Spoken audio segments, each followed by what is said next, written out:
Hello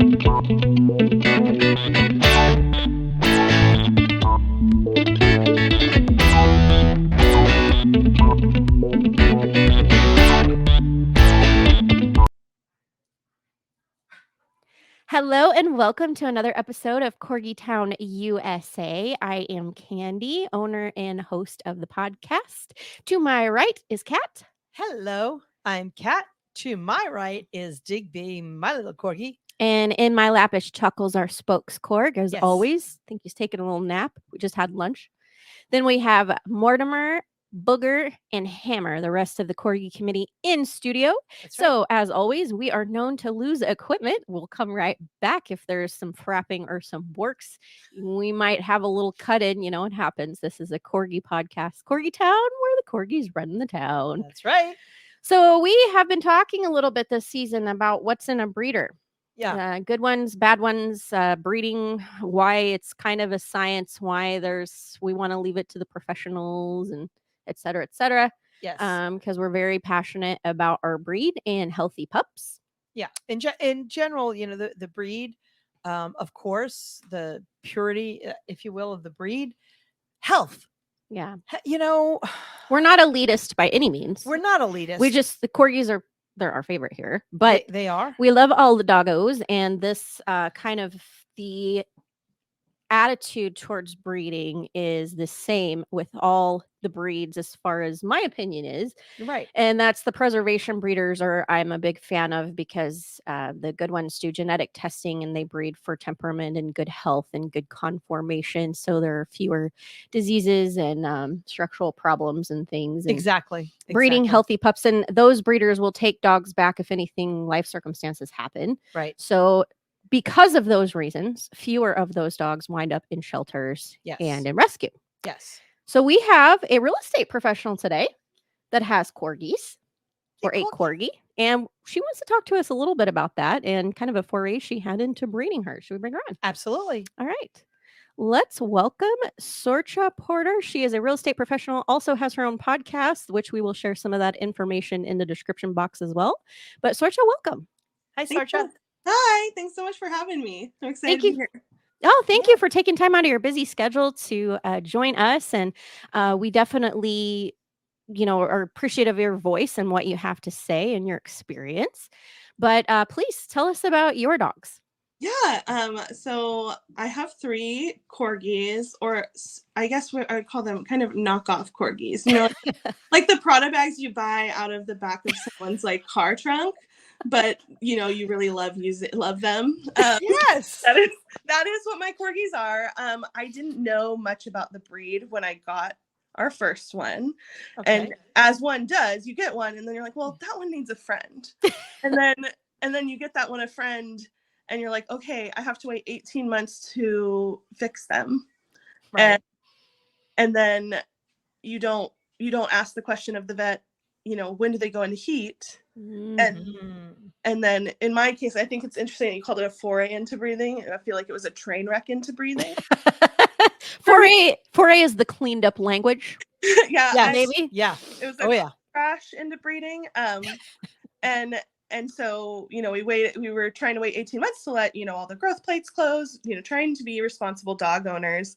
But I didn't know at that point that my female would go into heat like around 1 year. And so at that same time that she went to heat, I broke my back, and I was bedridden for several months, and my husband didn't know what a dog in heat looked like. And so we ended up with an oops litter. Oh, that's just like me. I'm an oops child. Yeah. And so we ended up with an oops litter. And at the time, you know, my primary concern was the health of my dog. And whether or not, you know, she could have a successful pregnancy. And so I talked a lot about it with my vet and got a lot of education from my vet. I had a great vet who was like very straight with me about like, you know, these are the risks and this is the estimated cost. And do you have this money set aside? Because a lot of people don't realize who like get into breeding. They think, oh, I'll breed my dogs and then I'll have a puppy from them and I'll make money. And it's like, that's not in actuality what happens, which Yeah. is sort of like the delusion that I had, is I was like, oh, well, I'll get a puppy from my favorite creatures, and then everybody else will get all these other people in my life will get a puppy, and it will be a beautiful, beautiful experience. And I was pretty naive about that. Just like full stop naive. Now, and I'm going to take up for you here because I feel like that's probably more common than we realize. Yeah. It's not anything we're trying to stop that kind of stuff by, talking about it. But I think, to your point, a lot of people don't think of it in those terms. Yeah. About the dangers. Yeah. I mean, thank goodness I had a vet who would tell it to me straight. Like, that's really amazing. It's like I have a great vet, and she just like looked me dead in the face and was like, are you ready for this? Because I don't know that you are. And she was correct, I was not. But but I got a lot of education, and I got ready really quickly. Yeah. I think also an advantage that I had is, like, I grew up breeding horses. Okay. So the concept of genetics and breeding animals and doing so in an ethical way was not foreign to me. Mm-hmm. I knew that I needed to get my dogs tested. We did that. I knew that I needed to make sure that the puppies my dog needed to be checked for her health, that she could carry a litter to term without her being in danger as much as you can with a birth. There's always danger associated with that. Well, you're already ahead of a few with that. Yeah. Yeah. And I needed to figure out if I could find homes for everybody. So, because you just don't know. Corgis have really big litters. Yeah, like really big litters. Like, a lot of people are like, oh, maybe they'll have 4 or 5. We had 7. Wow. That's a big litter. It's a big litter. And I have small corgis. My corgis are 25. My biggest corgi is 25 pounds. Oh, wow. Okay. They're petite babies. And they have to be born via C-section, the corgis. No, they did not. There was a natural birth in this case. Oh, I thought that okay, so you've taught me something, because I've been under the understanding from breeders that they maybe it's something normally do. It isn't uncommon for them to need one. Okay. So one of the things that my vet told me was, like, C-section is $8,000. And I was like, okay, cool. And she's like, do you have $8,000? And I did. Like, we are fortunately in a position where we could afford that. Okay. And she was like, you might lose her. Are you like, and I don't think that fully registered to me. And I'll tell you more about what I saw after she had the puppies that made me, like, realize that this was very, very hard on my dog's body. Yeah. But anyways, so we did the genetic testing, got tested for DM and skeletal things, and, like, all of the many health conditions that corgis can pass on to one another. And everybody was clear. Like, no one was going to develop a disease. Now, my female had 1 copy of the DM gene. So she won't carrier only. Yeah.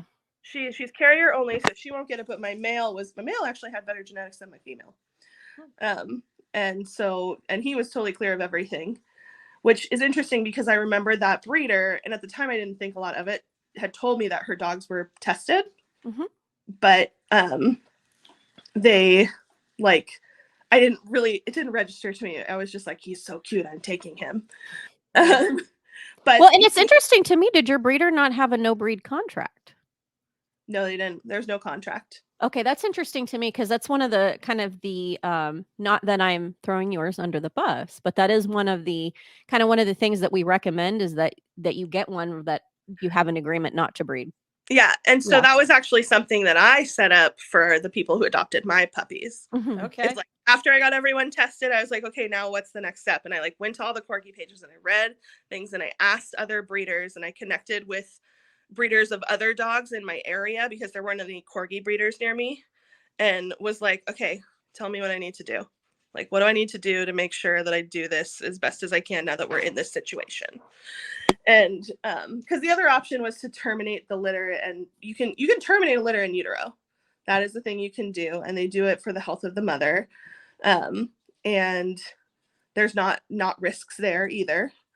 There's risks there to the dog too. And so I, asked my vet, and I was like, what do you suggest? She's like, since you guys can afford the care and you're prepared to pay for it if you need to, and you believe you can get everybody homes, because, like, the minute our friends found out we were having puppies, like, everybody had a home. I don't care how many puppies we were going to have, everybody had a home. Aww. Like, our dogs were beloved by our friend group.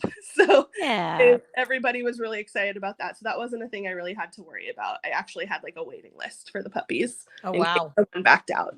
But I went online and I looked into that. I like did a poll on social media of my friend group and my sphere. And I was like, hey, we're having puppies. This is when we're having them. Who's interested in a Corgi puppy? And like disclose like they're not like fully purebred, like this is their genetic profile and all of that.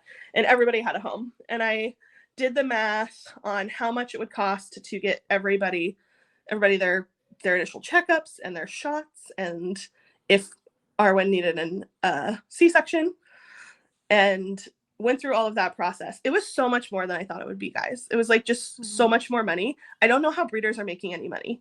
Yeah. It makes you really appreciate like when people are like, oh my God, a $4,000 puppy. I'm like, no, that's just what it costs. Right. Like, barely breaking even. Yeah. Like, most breeders I found out are just doing it for love of the breed and enjoyment of like the dog.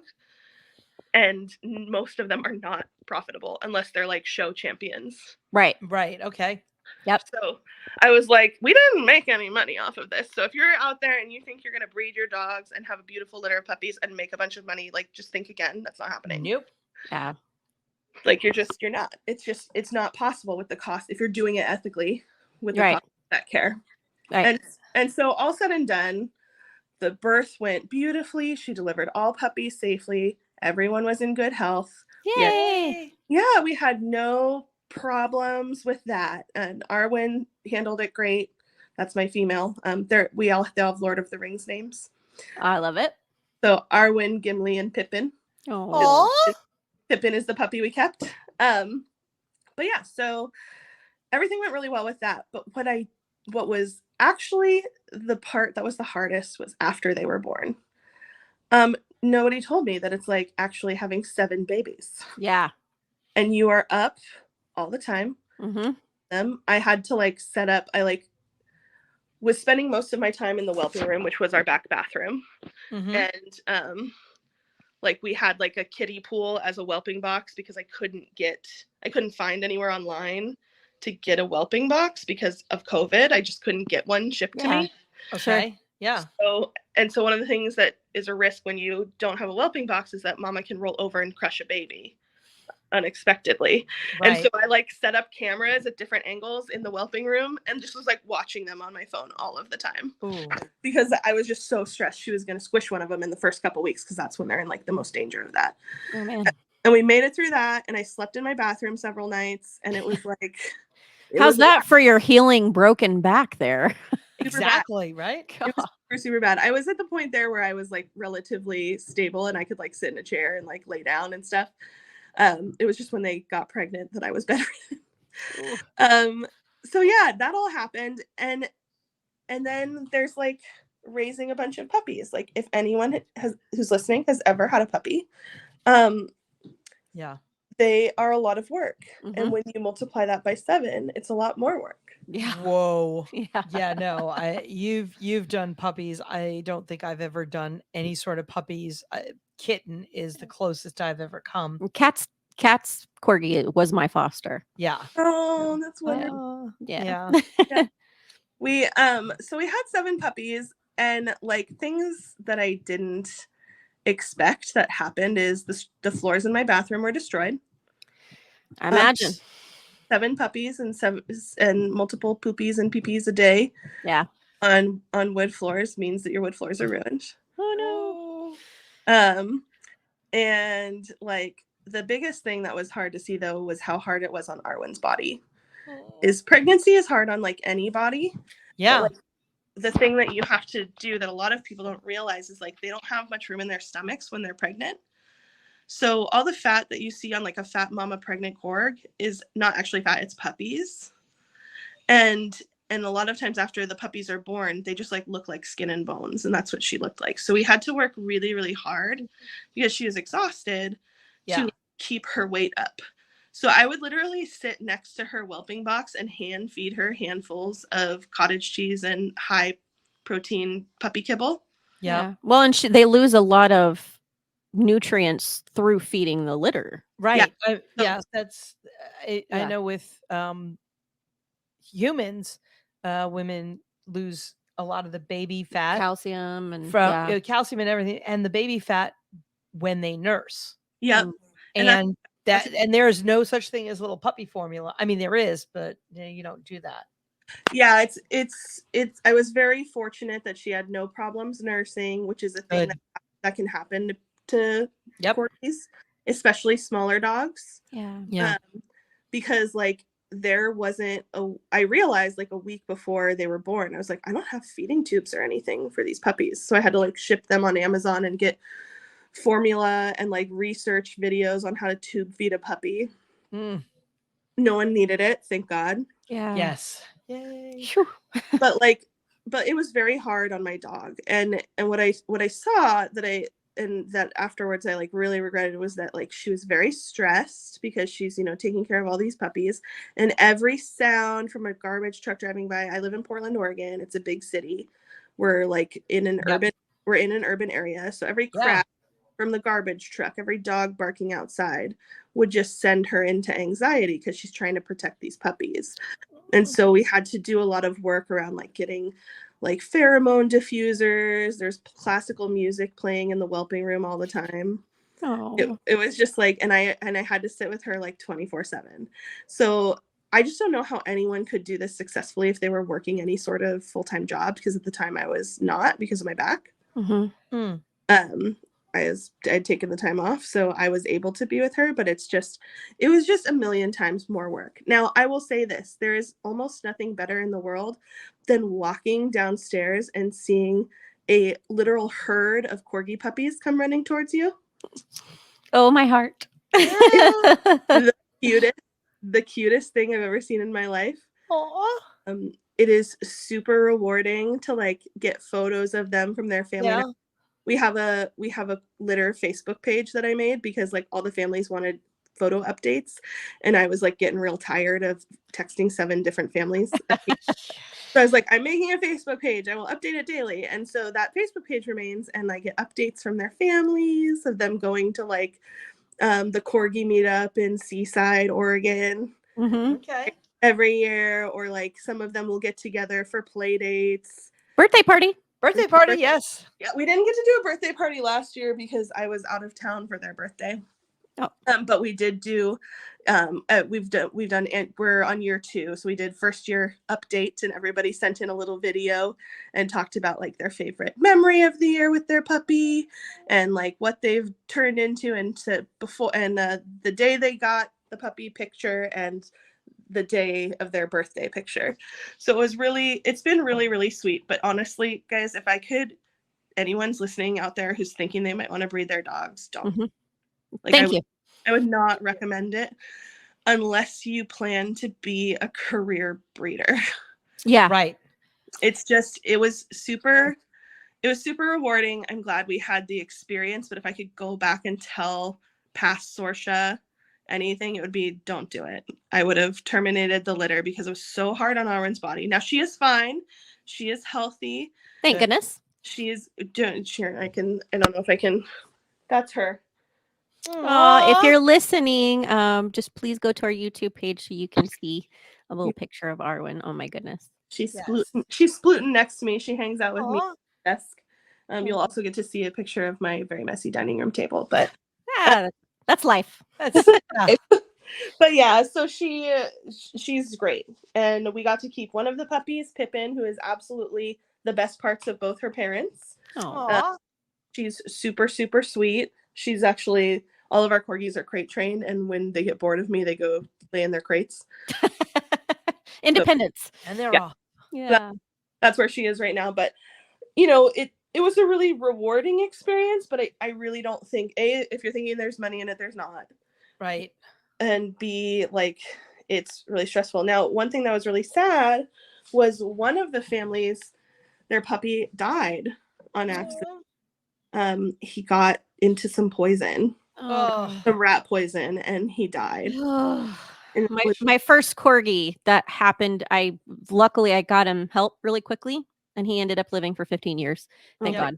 But oh gosh, my heart goes out to them. He was so little, and like that was awful. That was probably one of the worst things I've ever experienced, because we actually spent more time with him than his new family did. Yeah. And they just didn't know they had a corgi. Almost every single family that adopted our corgis had a corgi before or had one at the time. Good. Yeah. That's good. Yeah. That's how Breed experience. Yeah. I had like 20 or 30 applicants, because like I Wow. an application. And so I selected families based on, the factors I thought would make them the most successful corgi parents. Yep. Because this is not a breed for the faint of heart. No. They are I think the best breed in the world, but like a lot of people have this perception that they're like these chill little lap dogs, and they are basically Energizer bunnies that are shaped like hot dogs. Like they're just This is why we have this podcast when I had my first corgi and people didn't know what they were, they would say, what kind of dog is that? Now we have what we call the paparazzi. And so all of the kind of fanfare and how they've exploded in popularity, which we're okay with because we love them, but the problems come along with that. And part of that is what you're talking about. And that's what we try to tell people. Like, we think they're wonderful. Yeah. We will arrange meetups so you can come and pet them and love on them. But if you don't think they're ready, they are not a background dog. It is a toddler. That is a toddler their entire life. Yes. Yeah, they're all my corgis are super Velcro dogs. Mm-hmm. They like before I turned my camera on, I was sitting in my armchair and literally all three of them were on me. They're just like on top of me, and that's what they do. They love their people and they want to be with them. My husband works from home full time, and I work for myself. So unless I'm like showing clients, I'm pretty much here most of the time. Right. Oh, okay. So like we're able to do it. But like I don't know how anyone who like worked outside the home or like, worked a full-time job could possibly whelp a litter. Yeah. I just don't think that that's possible. No, I don't. And it was at all. It was not like we broke even financially. And 6 out of 7 of them are living happy, healthy lives, which is honestly not really I learned that's not really the story with everyone. I have a friend who is a professional breeder who I connected with during this process, and she just lost the mother and 14 puppies. Oh, goodness. And it's like, that is the reality of it is. And that's why we say, there's a lot of, that's another, and thank you so much for sharing your story, for starters. Yeah. And thank you also for being so mindful and doing things as thoroughly and as carefully as you possibly can. Yes. And we can't thank you enough for that. And that's why we're here not to judge, but to try to get the word out. Because again, a lot of times when that happens is people don't realize that they're being flippant. They don't realize that this is it's more, oh, this would be cute. They don't think about what all goes into it, to your point. You don't know what you don't know. Yeah. And we love our good breeders for that reason. Yes. A good breeder is worth every penny, and a well-bred puppy is worth every penny. And I wouldn't say that my puppies are not like well-bred for conformation or breed type, but I know that they are healthy. They're not going to develop congenital problems. And I had every single person that took a puppy sign a spay-neuter contract. Good. I also did a rehoming contract, so I'll take anybody back that needs to, and I keep in touch with everybody. Wow. But you're done, huh? You're not going to do it again. But I'm never doing it again. No, never again. And it was a magical experience that I wouldn't wish on anybody else. That's a good way to put it. I laugh not at your pain, but makes sense.